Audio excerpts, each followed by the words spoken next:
এই নাও রবি, গরম গরম চা নাও। আচ্ছা, এবার বলুন তো কি চিন্তা ভাবনা করছিলেন যে আপনার ঘুম এলো না? কালকে বিকেলে বেরিয়েছিলাম, হোটেলে ঢুকেছিলাম, যা দাম বললো তা শুনে বেরিয়ে এলাম। এটাই হচ্ছে সমস্যা। আমাদের গ্রামে একটাই তো হোটেল, তাতেও যদি এত করে দাম হয় তাহলে সাধারণ মানুষের লাভ কি? এসব চিন্তা ভাবনা করেছিলাম আর কি, কিভাবে সমাধান করা যায় সেটাও ভেবেছিলাম, কিন্তু কিছু ভেবে পেলাম না। গ্রামের একটা মাত্র খাবার হোটেল, ওই জন্যই সুযোগের সদ্ব্যবহার করছে মালিক। যদি আরো একটা হোটেল হতো তাহলে প্রতিযোগিতাতেই দাম কমে যেত। এই কথাটা তুমি ঠিকই বলেছ। একটা যদি হোটেল খোলা যায়, বেশি দিন হোটেল রাখবো না, শুধু ওকে শিক্ষা দেওয়ার জন্য খুলবো আর কি। আচ্ছা, আমি আপনাকে সাহায্য করব তাহলে। আমি সমস্ত কাজ পারি, হোটেলের দায়িত্ব আমার। দুদিন হলেই ও শিক্ষা পেয়ে যাবে, চিন্তা নেই। তাহলে ওই কথাই থাকলো, হ্যাঁ, কিছুদিন পর একটা হোটেল খোলা যাবে, আর সেখানে মালিক হচ্ছ তুমি। মালিক নয়, আমি সামান্য কর্মচারী। তাহলে আমি এই কথাটা প্রচার করে দেব। হ্যাঁ, এখন তাহলে আসি, কাজ আছে অনেক। তুমি তো বেশ কাজের ছেলে। আচ্ছা, যাও যাও, আর আটকাবো না। সকলে শুনুন, সকলে শুনুন, বিশেষ ঘোষণা। কিছুদিনের মধ্যেই আমাদের গ্রামে উদ্বোধন হতে চলেছে আরও একটি খাবার হোটেল, যেখানে মাছ, মাংস, ডিম সব কিছুই পাওয়া যাবে। সব কিছুর দাম মাত্র 50 টাকা, মাত্র 50 টাকা। বাবা, এই রবি দাদা সব কিছুর এত কম দাম! যাই খাবে মাত্র 50 টাকা! তাহলে তোমাদের দোকানে সব থেকে বেশি ভিড় হবে, কেউ পাত্তাই পাবে না গো। সকলের কথা ভেবে এই দাম রাখা হয়েছে। এরকম হলে দাম 40 টাকাও করা যেত। এবার সেটা সবকিছুই পরিস্থিতির উপর নির্ভর করছে। তোমরা এই উদ্যোগ চালিয়ে যাও, দরকার হলে আমিও হাতে হাতে সাহায্য করে দেব। দুই গ্রামের মধ্যে একটাই হোটেল ছিল, কিন্তু এবার আরও একটি হোটেল বাজারেই খোলা হবে। হোটেলের নাম গরিবের বন্ধু। সবাইকে একটু কথাটা জানিয়ে দাও।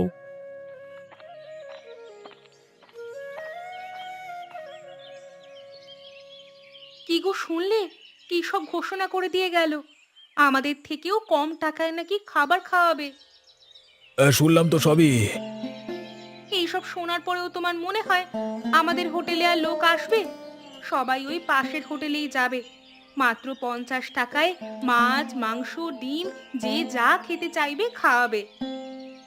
যাই হোক, তোমার মতো এত ভালো রান্না কেউ করতে পারবে বলে মনে হয় না। রান্না খারাপ হলে কেউ খাবে না, সবাই তখন আমাদের হোটেলে আসবে। জমিদার মশাই নিজের দায়িত্ব নিয়ে হোটেল করাচ্ছে, তাহলে রাঁধুনিও নিশ্চয়ই ভালোই হবে। জমিদার মশাই কাঁচা কাজ করবেন না। কিন্তু জমিদার মশাই হঠাৎ করে হোটেল খুলছেন কেন, এটা তো আমি বুঝতে পারছি না। আমি তোমায় বলেছিলাম না, কালকে জমিদার মশাই খেতে এসেছিলেন, দাম শুনে উঠে চলে গেলেন। মনে হচ্ছে ওই কারণেই। কি আর বলবো, আমার ব্যবসা মনে হয় বন্ধ করে দিতে হবে। তুমি কিছু দাম কমিয়ে দাও না, তাহলে দেখবে আবার মানুষজনের ভিড় লাগবে। না, দাম কমিয়ে দিলে লাভ হবে কিভাবে? তাহলে তো লস হয়ে যাবে। জমিদার মশাই হোটেল খুলছেন, ওদের অনেক টাকা পয়সা। আমি কি আর পারবো ওদের সাথে পাল্লা দিতে? তবু আমি চেষ্টা করব। রান্না তো আমি ভালোভাবেই করি, দেখা যাক কি হয়। সবই বিধাতার ইচ্ছা, ওনার ইচ্ছার বিরুদ্ধে তো কিচ্ছু হয় না।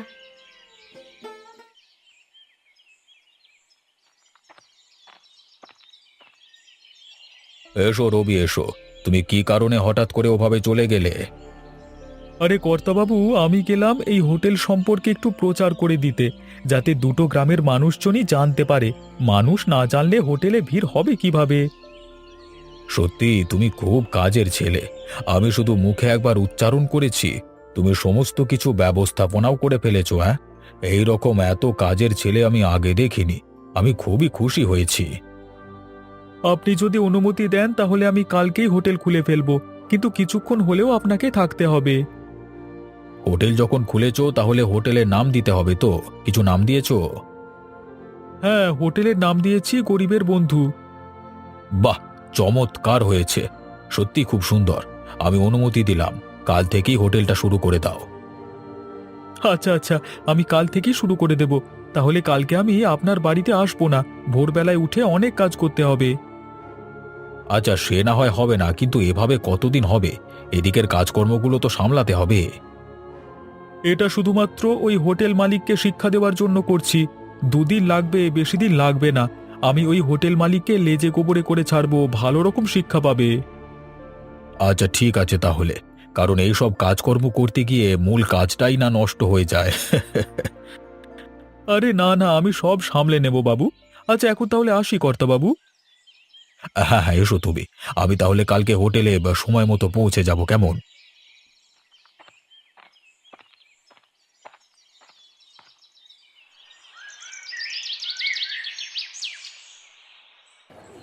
বাবা, আজকে ভোরে কত কুয়াশা এসেছে।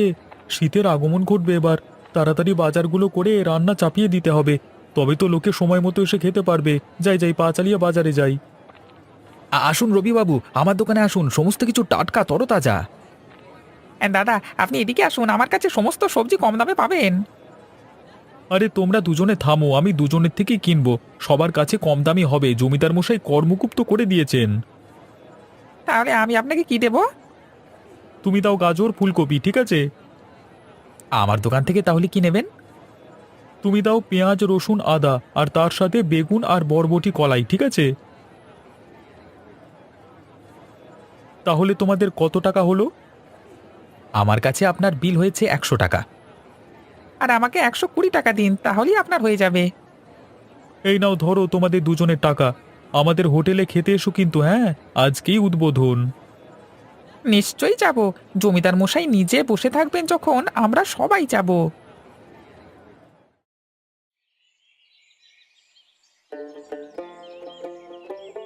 আহা, খাবারের কি স্বাদ! এত অল্প টাকা এরকম সুস্বাদু খাবার সত্যি খুব সুন্দর। রান্না সব ভালো হয়েছে তো? খাবার খেয়ে সবার পেট ভরছে তো? হ্যাঁ জমিদার মশাই, খাবার খুব সুস্বাদু হয়েছে, এক কথায় লাজবাব। আর থালায় এত পরিমাণে ভাত দিয়েছে, পেট ভরেও পাতের কোণে পড়ে থাকবে। তোমাদের খুশিতেই আমাদের খুশি। ভালোভাবে খাওয়া দাওয়া করো। গিন্নি, ওদের হোটেলে ভিড়টা একবার লক্ষ্য করে দেখো। আর আমরা কোথায় বসে আছি দেখো, আজকে একটা খরিদ্দারও আসবে না বুঝতেই পারছি। তুমি একবার জমিদার মশাইয়ের সাথে কথা বলো। এইভাবে চলতে থাকলে আমরা তো পথে বসবো গো। সংসার চলবে কিভাবে আমাদের? আমি জমিদার বাবুর সাথে কথা বলে দেখব, দেখি উনি কি বলেন। ওনার তো টাকা পয়সার কোনো অভাব নেই, তাও কেন যে হোটেলটা খুলেছে। ওদের দোকান যখন বন্ধ হবে তখন একবার যাব, গিয়ে কথা বলবো জমিদার মশাইয়ের সাথে। আমাদের কি হবে গো এবার? শেষে পথে বসতে হবে না তো? তুমি কেঁদো না গিন্নি, আমি কিছু না কিছু একটা ব্যবস্থা করব, তুমি কেঁদো না। জমিদার মশাইয়ের খাবার ওই হোটেলের থেকে অনেক ভালো। ওখানে বেশি টাকা দিয়ে ভালো খাবার পাওয়া যায় না। ভালোই হয়েছে এই হোটেলটা খুলেছে, আমি তো রোজ এখানেই খাবো। হ্যাঁ জমিদার মশাই, আমিও রোজই আসবো আপনার হোটেলে আর কি। খুব ভালো লেগেছে আমার এই খাবার, আপনাদের ব্যবহারও খুব ভালো লেগেছে। তোমরা খুশি হলেই আমি খুশি। গরিবের বন্ধু সব সময় তোমার সাথে আছে।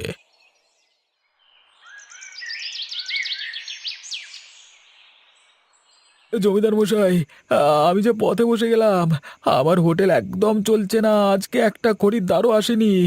আমায় কিছু একটা উপায় বলে দিন, আমি আমার বউকে নিয়ে কোথায় যাব? আমার কাছে টাকা পয়সার কোনো অভাব নেই। আমি এটা করেছি শুধুমাত্র তোমাদের শিক্ষা দেওয়ার জন্য। এখন বাজার তো খুবই সস্তা, দুটো গ্রামের এত লোকজন, তোমার দোকানে কতগুলো খরিদ্দার হওয়ার কথা বলো তো। কিন্তু তুমি যদি এত চড়া দামে খাবার বিক্রি করো তাহলে কে কিনবে বলো? আমি বুঝতে পেরেছি, আমি লাভটা বেশি করে ফেলেছি। আমি মাছ মাংস ডিম মাত্র 50 টাকায় দিলাম, তাতেও যা লাভ হচ্ছে হেসে খেলে চলে যাবে। তার জায়গায় তুমি কত দাম রেখেছো? সাধারণ মানুষের কথা ভাবো একটু। এইভাবে সাধারণ মানুষকে লুট করছো তুমি। আমি এবার সবকিছুর দাম কমিয়ে 50 টাকা করে দেব। আমি আর বেশি লোভ করব না। আমাদের জমিদার বাবু এত ভালো কাজ করেন বলেই তো সবাই এত ভালোবাসে ওনাকে। তেমনি তুমি যদি সবার সাথে ভালো ব্যবহার করো, সবাই তোমাকেও ভালোবাসবে। আর হ্যাঁ, মানুষের সাথে ব্যবহারটা ভালো করবে, তাহলেই ব্যবসা ভালো চলবে। আমি এই হোটেল বন্ধ করে দেব। গ্রামে একটা হোটেল বলে সুযোগের ব্যবহার করা উচিত নয়। আমি শিক্ষা পেয়ে গেছি, আর এ ভুল হবে না। আমি এবার ন্যূনতম লাভ রেখে ব্যবসা করব। আপনার মতো মানুষ হয় না, ভুল করলেও শুধরে দেন। আপনি আমার কাছে ভগবান। না না, আমি অত বড় নয় আর হতেও চাই না। আমি যেমন তেমনই ভালো আছি, সুখে আছি। আচ্ছা কর্তাবাবু, এবার তাহলে দোকান বন্ধ করি? হ্যাঁ, বন্ধ করে দাও চিরকালের মতো।